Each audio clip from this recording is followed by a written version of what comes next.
myself out. I am afraid of... I'm terrified and paralyzed by... I am deathly afraid of...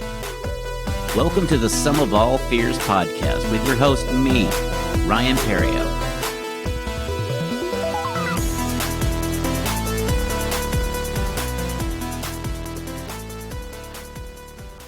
Hello and welcome to the Sum of All Fears podcast. I'm your host, Ryan Perrio.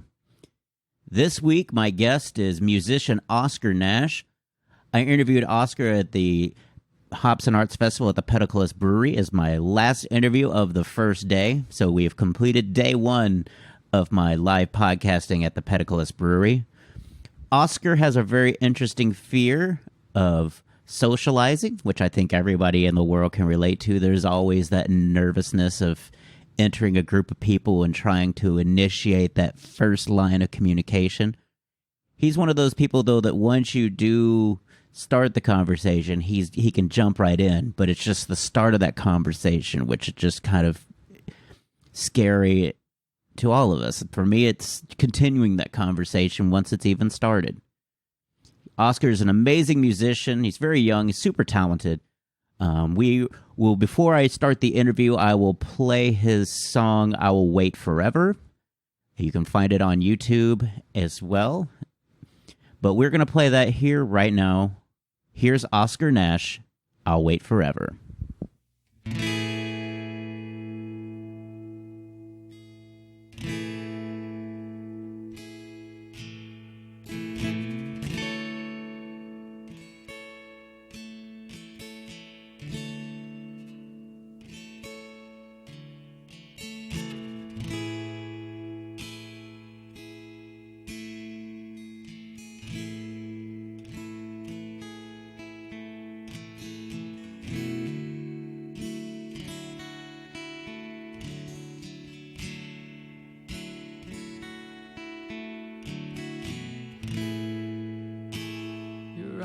Are like a star that shine on my way.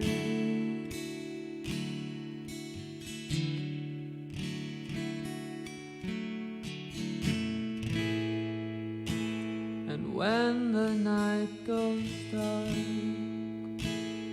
we'll be on our way.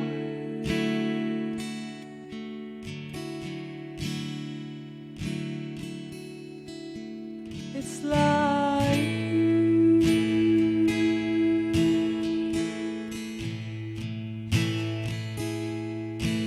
it's like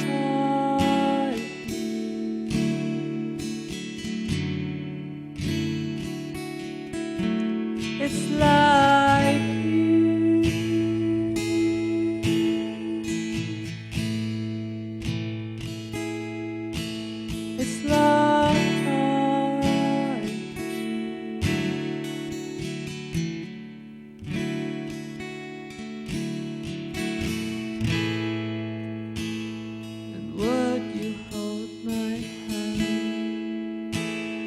lest we find her.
and I'll wait forever.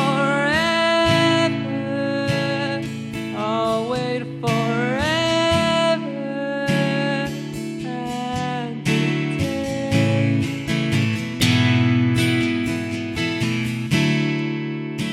'Cause only together, only together we would stay.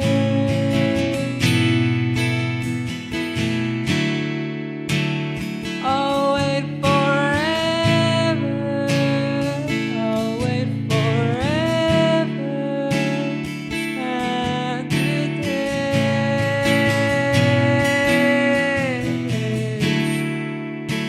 'Cause only together, only together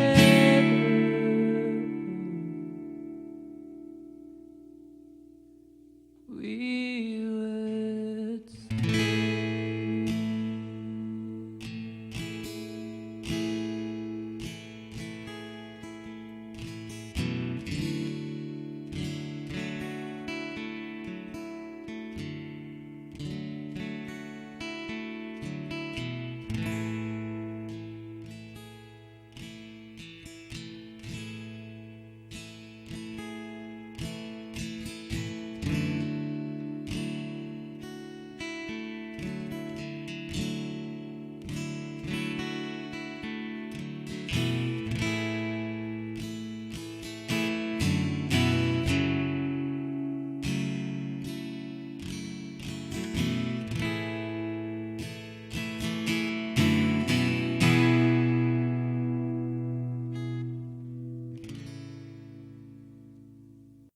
Wow, what an amazing song. Now let's get into my interview with Oscar Nash.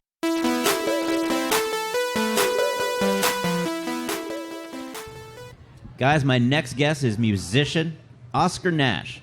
A pleasure to be on. Awesome. Well, I appreciate you helping me here with your setup. I appreciate that and kind of your guidance to help us make this actually a live podcast happen. No problem. I feel we always got to help each other out in these situations. So how long have you been a musician? Surprisingly, I've only been a musician for around 4 years. Okay. Around 4 years, 5 years. It all started back in high school. I used to not like lots of the music I like now. However, I come from a small town, Bakersfield, California, and my friends, they started getting me into music like Metallica and Pantera, and all throughout the line, I ended up playing folk. Well, that's awesome. I mean, it's very, I would say I would have a similar experience with comedy, is that I started comedy thinking I'll be like Dave Attell or somebody dirty and raunchy, and you realize that's not the life you lead. And you're like, even though you appreciate their music, then, you know, but you still, your path leads you to something totally different and unexpected. Mm-hmm. So what is it about folk that you like? What I like about folk is the sincerity of the music, especially whenever you're up on stage. And of course, there's a lot of folk instruments, but whenever it's acoustic instruments and, you know, harmonica, things like that, it's very transparent, in which you see what the artist is saying. You see what the artist is saying, you see their emotions, and whenever they're playing, that is their voice to you with, at most, some reverb. Yeah. So what folk band, like, I guess, kind of pushed you in this direction? What would you say is I would say the driving force? The band formerly known as Mandolin Orange, now is the Watch House Band. Their songs, it was, you know, folk, but more southern folk, and I thought it was beautiful. Him and his partner, she played the violin while they played. They sometimes played with banjos. And there was also this other band called Tomato Tomato. It was a gentleman playing acoustic guitar, and his wife would have, somewhat like my setup, a tambourine on one leg and a kick drum on the other leg, and a washboard on her chest with a bell right here that she would play with their hands as they played together. That's awesome. So I see that you have something similar here with a percussion setup in a suitcase. Is that kind of a, I guess, foot-powered? Yes, sir. I add 2 pedals onto it. So one pedal hits the kick drum while the other one hits the tambourine. And that kind of is my own percussion because I found it I've seen it in the music scene. It's very hard to find a drummer. Yeah. So I looked up online, how do I get percussion? And I found that one, and I gave it a go. So is the suitcase provide any sound effect, or is it just the portability of the suitcase? It's the portability of the suitcase, and because it's less to carry, so whenever I get to a gig, I just set it down, I add the pedals on, and I get going. And in the back, it even has a little hole where I can put a microphone up to it. That way I can amplify it through the speakers and through the PA. Yeah. Well, thank you for your PA. It is No problem. served wonders here. So you do folk, and I feel like that's perfect for what you say your fear is, because it's kind of it's not a front and center kind of music. It's definitely a side stage, or coming up here to wrap up, we got folk music. So your fear is one I think we all have, social anxiety, which you're conquering with reckless abandon right now. You're doing yeoman's work as far as socializing. So where does that come from? Has that just always been, you've been the shy kid your whole life? Or? I'd say growing up, I was pretty outgoing. I think I've been cursed with I'm a very shy extrovert. Okay. So I like being, in busy places.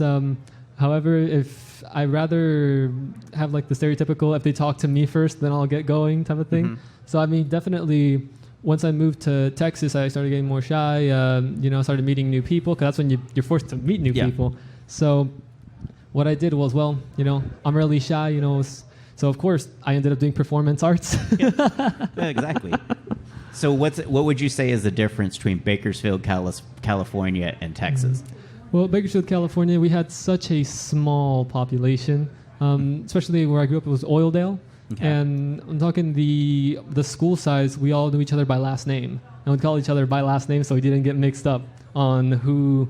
Okay. Like I remember all my friends, their entire names, all of them.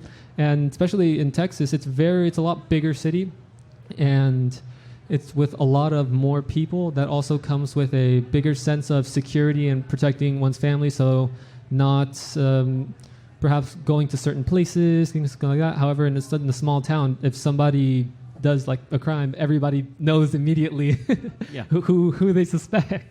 Well, I've never been to Bakersfield, so that's been an interesting dynamic. So it comes from small town guy, big city. So what brought you to Texas? My family and their work. We originally, way back, we're all from Mexico. And in Mexico, when we came here, we've always been moving to where the work takes us. When we first got here, it was LA, San Francisco, Bakersfield, Santa Maria, all the way over here. So what is it you guys do? Is it all live entertainment, or you're the one that does live entertainment? What is your family normally from? Well, my father, he's a auditor for food safety quality, and just plug into my FSQA is the thing. And he does certain things to approve contracts for Target, Walmart, those types of companies. Okay.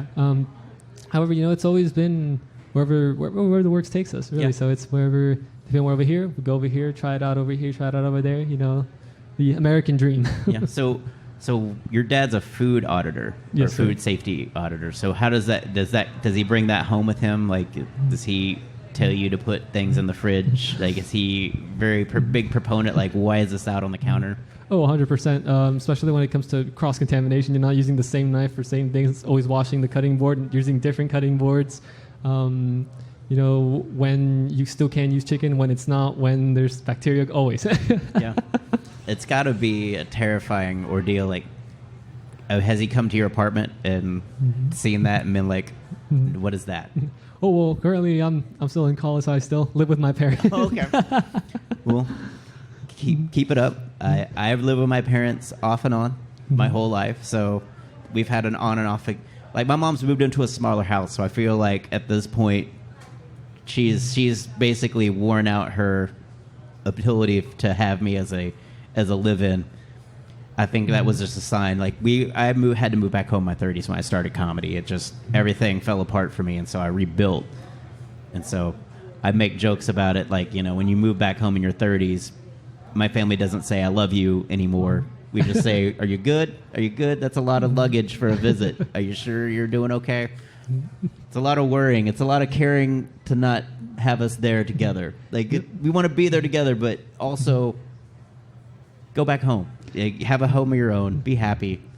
Of course. I mean, right now I'm planning on moving out, whenever I hit 22, 21, things like that. 'Cause right now I think in 5 months I'm turning around 21 in maybe 5 months. So you're at a brewery and you're not even 21. I feel for you so bad right now. So what are you studying in college? Are you studying music or? Right now I'm studying psychology with a minors in business management. Hopefully one day I can set up my own small business. Okay. And see, I still don't know what it'll be of, but we'll see where it takes me. What ideas do you have for a small business? Like what has come to your mind? We've actually been thinking about setting up a authentic taco restaurant. Okay. Because whenever I go to I've been playing in bars since I was around 17. Okay. And I would have to ask the question of, can I come in if I'm underage, but can I come in if I'm playing? Yeah. And I've always thought, there's 3 options: sandwiches, hamburgers, and Taco Bell. Coming back home at 1 a.m. Yeah, you don't have a lot of options. Exactly. And if you want authentic tacos, you have to know a place. But we've never thought there is an establishment, drive-through, get real tacos at the price, not for the $2 ones like Taco Bell. Get $3, $15. Yeah. There is a place, it's open 24 hours, at a gas station called Fuel City. If you want some taco game, like they are fantastic. I'll have to check them out for sure. There's one just down here off of, I guess, close to 30 in Riverside. Mm-hmm. So you can check them out. But they have delicious tacos. They're my fave, and they're open 24/7. So you can, if you're out 1 a.m., you can come. There's a little bit of a line, but they are worth the wait. Mm-hmm. So tacos and stuff like that. So is your family families really good cooks or? Oh yeah, 100%. I mean, for me, I've never personally been all too great at cooking. Okay. I've been I make a steak and I burn it on the outside, but have it really raw on the inside. So I end up having to double cook it in the oven. It comes out, and in the end, it ends up being steak bits. Okay. So on that, you might turn the heat down a little bit. You want the sear, you got the sear, but there's also a thing I learned is you have to rest it. So after you cook it on each side a couple times, then you sit it and let it rest, and then the residual heat will cook it through. Because if you don't wait, then you've got saw on the outside, raw on the inside. I'll have to keep that in mind. Yeah. You can also, the Gordon Ramsay has a YouTube thing too where you can cook a steak in 2 minutes and stuff. So it's definitely worth that. So is folk how did folk music come into college and everything else? Well, I've always, whenever I started doing actual live music, I did very British rock, acoustic. Okay. Lots of Oasis, and then more 50 stuff like the Beatles, the Beach Boys, and then I started trying to get into bands. I started looking all over. I ended up going around 2 years looking for bands.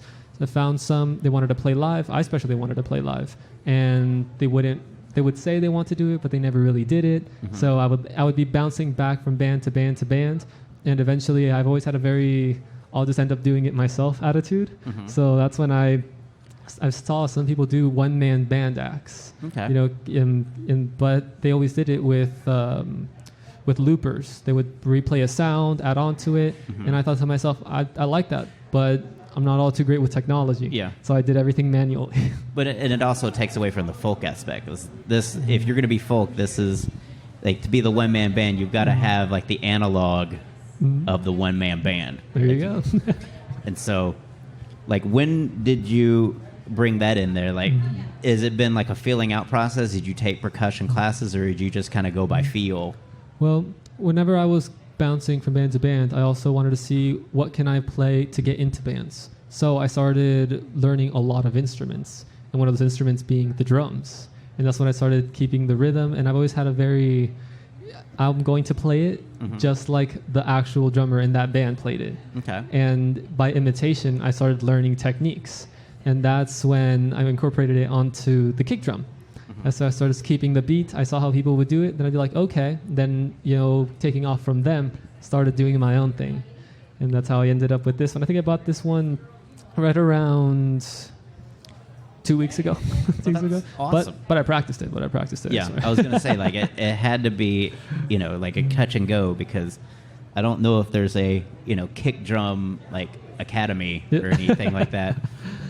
So, who would you say? Like you say, you come from a lot of different. Do you bring like Metallica and Pantera into your folk? Like, can you somehow integrate maybe not the electric guitar, but acoustically, can you, I guess, kind of bring a little bit of aggression to folk music? Well, when it comes to my influences, I started with Metallica. However, whenever it was my own music, I take heavily off of those British rock bands, Oasis, and other folk music. So whenever I'd say the aggression, but whenever I think I bring a little more country aspects. Yeah. But that's the thing about folk. It's country music from people that have never been in the South, and that's what you are making folk. That's an amazing way to describe folk music. Is country music from people that don't live in the South. It is Chicago country is basically what you're saying. That's awesome. I'm just always curious. Like, see, you like you said, you listen to a lot of different music, and I'm just wondering if you've tried to pull from those tapestries of, like, how can I get a little bit more rock and roll-ish with this folk and just really. So is every song just original from you, or do you cover? Well, for the set I have today, we have a lot of classic covers and some original music. So the classic covers are for the music I would really like. Elton John, the Beatles, Queen, and some other popular songs like from the Wheel Stealers. Okay. The Stuck in the Middle with You song, things like that. And my own songs that's more folkish. However, I stem a lot also from certain gentlemen like Bob Dylan. Bob Dylan, but me personally, I feel that's when it comes to the transparency of folk music. Is that me? I'm a very energetic person. So most of my songs, even the slower ones, have a certain, I would say, little sparkle of energy to them. Awesome. So how do your parents feel about the music? Like, are they for it, or are they like, where is this going? Like, well, they love it. They've been very good at supporting me. I'd say the only complaint they've ever had is sometimes whenever I'm playing at 3 a.m. and when I was learning how to sing, well, it was more wailing around 3 a.m. So I'd say that was the only complaint they ever had. And then after that, I'd go as far as say I'm very lucky, so much so that they got used to the noise, so I can play most of the times of the night. That's awesome. I can't imagine somebody wailing at 3 a.m.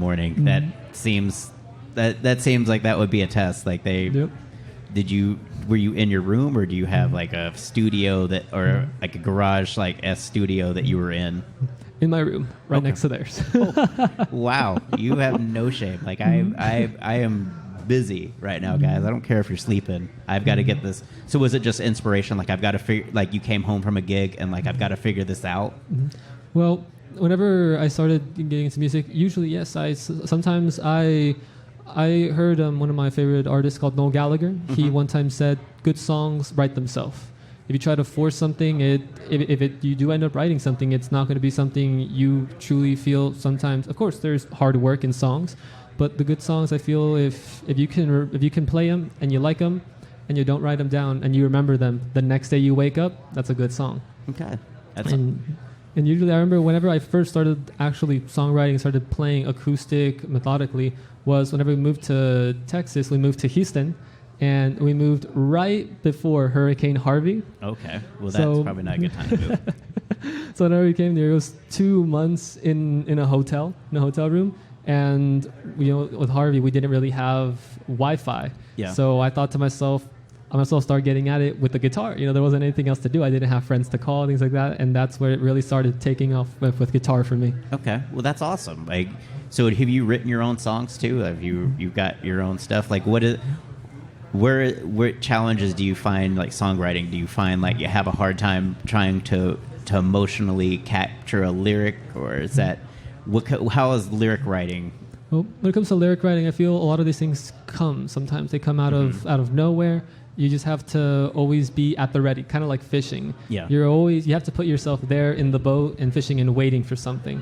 And I feel even in psychology, even when you're not thinking about it right now, the back of your head is always going, thinking about these ideas. Like I have a song called Like You Do Mine. And in the song Like You Do Mine, I heard this from an anime that I saw a friend hearing. Okay. And that's where I came up with the chorus for that line, how many birds fill the sky and how many times have they passed us by, forever staying in our minds like you do mine. That's like awesome. that. That's an awesome. Like I could imagine trying to, have just birds in the sky, and then just now you have to try to find an angle of what am I tying this to? It's got to be. That's where I was like, it's got to be kind of hard, but you have to divine it. But at the same time, okay, now I've got to kind of aim it a little bit to try to find something that kind of rhymes with sky. That I want to, that still keeps the mood going. It's not like, I reckon whenever it comes to music writing, I feel whenever we write music, sometimes we set up certain rules for ourselves. We want to have it a certain length, have a certain time. But that's where I gained a lot of things from Bob Dylan. Because Bob Dylan, in a lot of his songs, he only hits in the entire 4-minute song, he hits 2 or 3 rhymes. Because he does it more of, again, back to the transparency. This is what I thought up, and this is what it is, and this is my true self. And so, even my songs, I'd say some of them rarely have, or they have rhyming, chorus, things like that. However, it's always a very, it comes out, and whenever you manufacture it into certain rules, that's when it's music that you want people to like, not that you want to like, not your actual self. So have you written about your social anxiety? Like, have you written songs about wanting to talk to somebody but not knowing how, or anything like that, to kind of really I guess, encapsulate that, I guess? Because when you're afraid of social anxiety, that's something that is always on your mind, because there's always social situations where you're wanting to reach out and you can't, and it's a hurdle, and it's something that you want to convey, because it's got to be like a huge motivation for writing songs. And I would say yes. I believe that whenever I'm writing a song, I want people to connect to that song. So I try to use very obscure words. So I use very words like you, they, I, me, you, and things like that. So that way, when people listen to that song, they can relate it to something in their life. Because if I make it too specific, then they think this is what the song is, and they can't really dive deeper. But sometimes, whenever I like writing, I want the audience to think, what does this song mean to me? And they make their own rabbit hole to go into, and they add their own meanings to the song. Thus, they add it to their own life. They make the soundtrack to you go on a road trip, you're listening to a song, you remember that song, not with that meaning, but that new meaning is that road trip. That's awesome. So what has been, which instrument that you learned was the most challenging for you? I'd say the most challenging one was definitely the piano. So much so that I only learned it around 30%. I'm one of those players where I'll have 3 songs, and then I'll try to make it look as impressive, and then if they ask me to play another song, I'll say my fingers are tired. Okay, it's a good excuse. I would give that to the guys at Pete's Piano Bar. I said, my fingers tired, but I would say piano is definitely one that I would, musically wise, that and guitar for me. I don't have the speed to be able to kind of, I guess, predict where I want to go next, and not just be okay. I just can't. I don't think I could ever pick it up at the pace that you would need to be a guitar player. And then when you start playing guitar, it's also to get to the point where it's painful. Letting your fingers down on the steel strings and having the vibrations go through your fingers. It's definitely, I think you can tell how long a person is playing guitar by the amount of calluses they have in their hands, in their fingers specifically. Okay. So much so that with my left hand, if I try to scratch my arm, it feels like nubs. Okay. So dating wise, how has this upped your dating game? Have you been able to Well, right now I am happily taken. Okay. My Sorry, ladies. Happily taken. Oscar Nash is off the market, ladies and gentlemen. Well, I feel like definitely when you're in love and when you have someone that is definitely supportive, it makes you feel that sense of wonder to want to write a lot more songs. Especially, it gives you some inspiration and it makes you feel good to the point where whenever you're indirectly writing about that person and the feeling they give to you, and you hope maybe your song will give another person a feeling to another person. Yeah. So is your happily taken other? Is she also a kind of, I guess, social anxiety extrovert, or is she full on extrovert that can just that pulls you in and goes? Well, she would call herself introverted. However, I believe we're very shy extroverts. Okay. Very shy extroverts. Like me, one time we went to Sonic, and I got a I got one of the Oreo drinks, and Okay. it came out wrong. So I was like, okay, no, I'll go and ask for another one. Asked for another one, and that one was wrong as well. And right there, that's where I drew the line where I was like, okay, it's fine, I'll just drink this. And she was very like, I can go tell him. Then me, no, it's fine. That doesn't sound like an introvert. That sounds very extroverted to go in there and say, hey, what's the deal with this? Like, how do you not know how to make this drink? So that's awesome. Like, so y'all kind of, I guess, pick up each other's slack a little bit in that arena. And sometimes it's good not to have somebody. I could also see, like a come with me, super outgoing extrovert, kind of person that kind of fulfills your, let's jump into this conversation fear, and then allows you to do your thing by being the introduction. 100%. And then, but no, I guess that sometimes you just want that person that you can look across the room like, oh yeah, we're both kind of. You want to do this one now? Okay, me either. It's having that kind of, I guess, connection with somebody that you can, with a look, communicate like, okay, this is. I don't know if I'm feeling this. Mm-hmm. Yeah, 100%. I definitely think those are the best relationships where you two fulfill each other and definitely support one another in things, even when it comes to conflicts. Because even when it comes to conflicts, it's not a person versus the other one. It's two people trying to solve a conflict together because they love each other. Yeah. So, what is your girlfriend a musician, or is she? I'm sorry? Is she a musician as well, or no? Well, she likes to play guitar. She played the cello around in high school, and she likes to play the guitar a lot. Just she's very shy about it. However, she likes to play music and do it. However, she prefers to have it more of a enjoyment for her, and setting that enjoyment. Where me personally, I'm more about performing live for people. However, we're all different, and music always speaks to us differently. Have y'all had a jam session together? Just two. There's two of y'all. Just like Once she'll start it. She'll play something, and then you'll tack on, and then just go back and forth. Once we did, yes. I remember I put her on bass, I got on guitar, and we were doing AC/DC type riffs because I was like, well, what's something we can do easy and fast? And into AC/DC we went. It's a good date, just to play guitar together. So, are you always lead guitar, or would you be willing to be bass?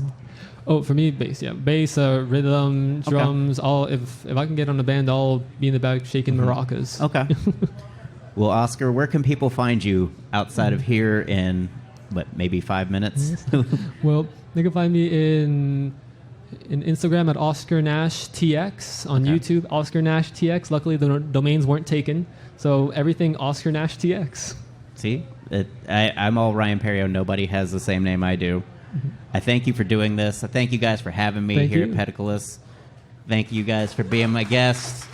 Guys, if I didn't get to you today, you can sign up and we'll do this again tomorrow. Thanks again. As long as Oscar's here. If Oscar's not here, then we're going to do this a cappella. But thank you guys so much for having me. Y'all have a wonderful rest of the festival. Thank you.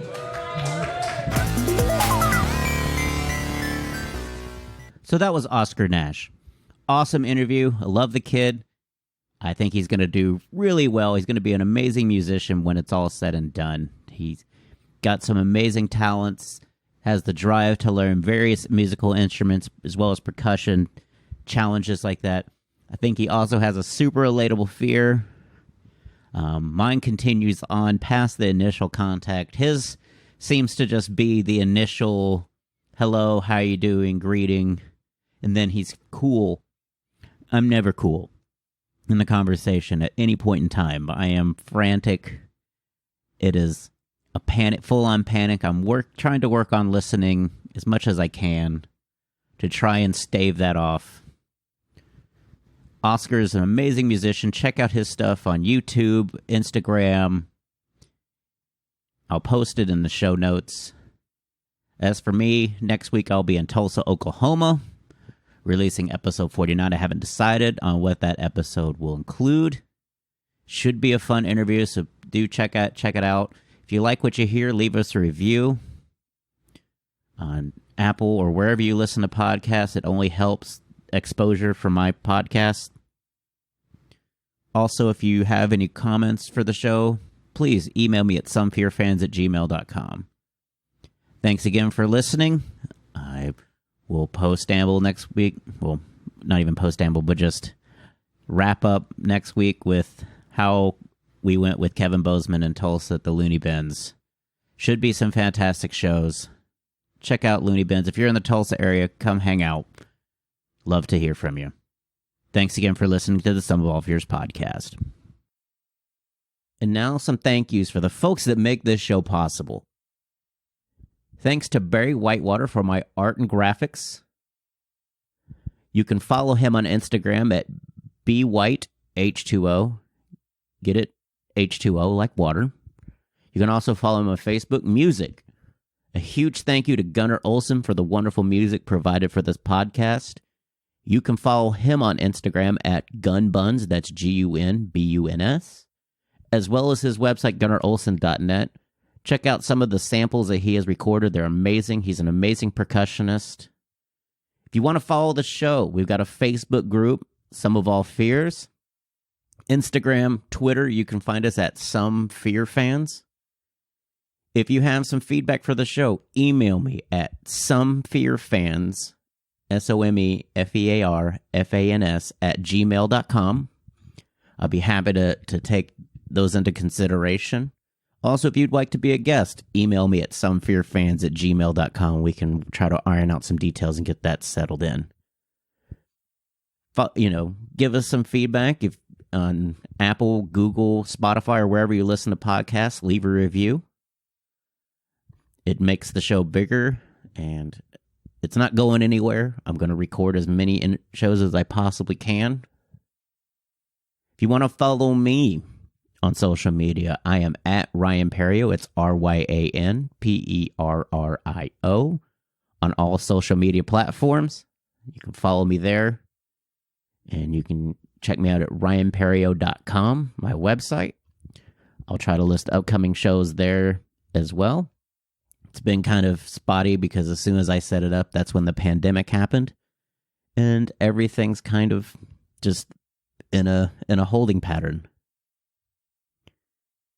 Thanks again for listening to the Sum of All Fears podcast. Next week, we'll have another guest with another fear. Thanks for listening.